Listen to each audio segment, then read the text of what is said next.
ఏ బాటైనా పర్వాలేదంట, సమయంతో సాగటమే మన సింపుల్ సిద్ధాంతం.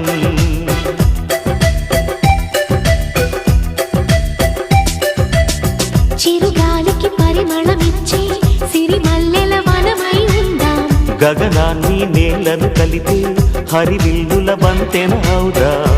ఆనందం అంటే అర్థం మనమందా, ప్రతి పూట పాటై సాగే హుషారు సరిగమలో.